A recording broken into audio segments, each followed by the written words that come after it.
Tracy's asked a question. Let me just pull it up Okay. on screen. Have you both filled your time so much you don't know how you had time?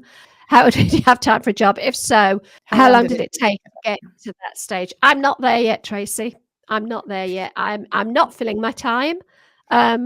Because I've spent most of January on a holiday, and I'm now a little bit tied in February because we have caring responsibilities for an elderly relative, which I think is maybe a whole conversation that we could have on another live stream, because I think it is something that, I'll be 100% honest and open here, and I'm going to feel so much guilt and shame about this, but there's a little tad of resentment that I'm now retired, and that's being a little bit scuppered because of a caring responsibility. And I cannot tell you how bad that makes me feel, but I'm human. So Yes, you are. what about you, Kris? What about your response to Tracy's question?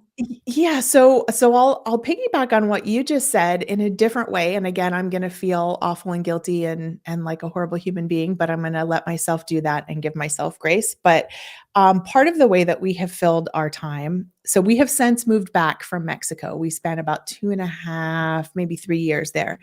And both of our sons, who live local here to where we are now, both had babies within a year of each other. And so we have been doing a lot of grandchild caregiving. And now it's down to about once a week, sometimes twice.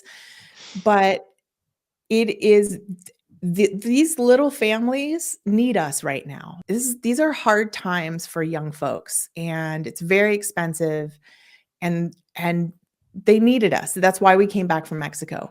Both they needed us, and we had these little babies. We wanted to be a part of our lives, and it tugged on our heartstrings. But what would we be doing if we didn't have that? We'd probably be doing something very, very different. And that's, to your point, where I'm sure there are days where I feel some resentment, but it's not resentment at any person. It's just sort of, I wish I could go do this, right? This other thing. So there's that. But I think, how do I fill my time? I've never had a problem filling my time. I think my husband will laugh, but I'm absolutely over curious, I think, about a lot of things. And my brain, I don't have ADHD, but man, I'll tell you, my brain feels like it sometimes because I am all over the place in terms of my interests and where my brain goes on a day-to-day basis in terms of what I'm doing. And I can get lost in a book or a string of YouTube videos or doing research or whatever it is. I've never had a problem with that. I can't remember the last time I actually felt bored. I think in part because of that curiosity. But I would say it ebbs and flows too. I think it's okay to have downtime. It's okay.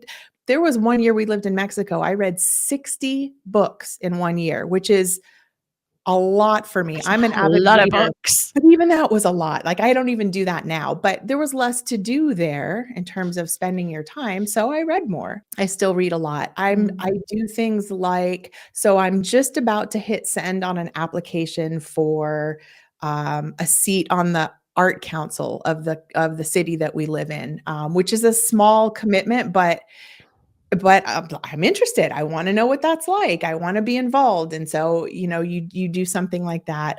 Starting this YouTube channel, huge. Like it took me a long time to really decide, okay, I'm going to do this. But there's a lot, as you know, Bev, there's a lot that goes into it. There's a steep learning curve, and even just the mental time that it takes you to come up with ideas and, what's going to work, what's not going to work. What do I want out of this channel? What's my strategy? What's my style? Like, there's just so much to think about. And now you've got 2 channels. So they're quite closely connected in terms of, they're different content, but there's a similar vein running through them. One of the things I'm struggling with, and I don't know if you relate to this, there's a Scandinavian term called Nixon. Have you come across Nixon? Nixon is the art of doing nothing without guilt. Yes. And I'm not very good at that. I don't get bored very easily. And I like to be doing things, but there are times when I just don't want to do anything productive. I might just want to. I have a book. I bought it from a charity shop. Do you call them thrift shops? I'm not sure what you call charity Yeah, shop. something like that. Yeah. Goodwill or something. I paid 75p for it secondhand. It's the first novel I've read for ages, for pleasure, just to sit down and read for pleasure. And I find when I do things without any purpose, there's a huge amount of guilt sits behind that. And I think it comes from an upbringing, very working class family.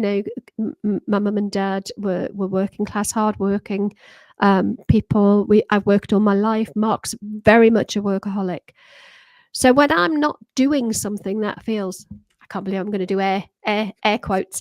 When I'm doing something that is not productive, there's a real guilt behind it. There's a real sense of I shouldn't be doing this. And I think that's going to be the thing that I'm going to have to work hardest at, to be able Yes. to just sit down with a book in the middle of the day Mhm. and go, I don't have to be doing anything else. Mhm. I can just read. Does that resonate at all? It does, and I'm trying to bring myself back to the earlier weeks, months, and years of my retirement and how I felt.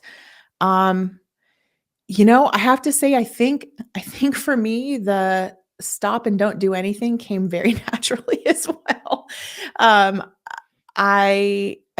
so the first thing I would say, like the word should, I mean, I know you've heard this, the word should Mm, has all kinds of weight to it. And I always say words matter. And I love to sort of shift how I think about things, not I should be doing something else. The question is, do I want to be doing something else?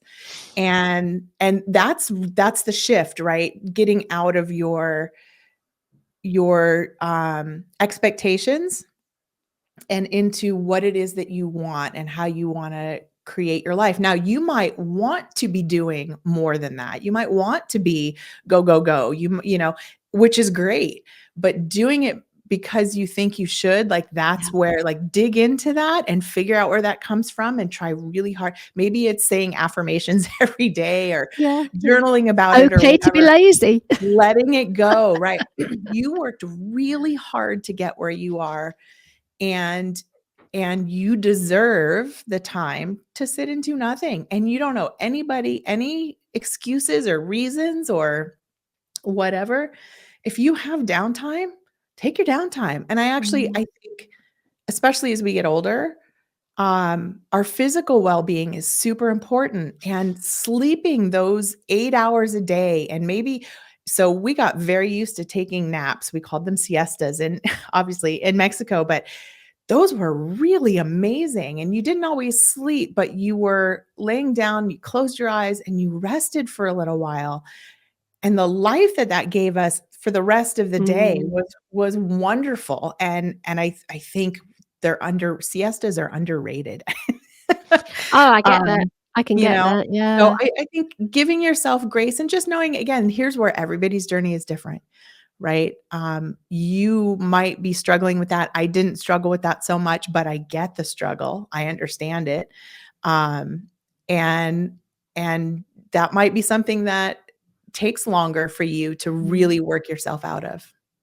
It doesn't help that Mark has chosen not to retire and he Yeah. still wants to work, Yep. because while he's working, I feel, "Oh, I should be doing something." He's Yep. working, and it is choice, that he's Yep. not Yep.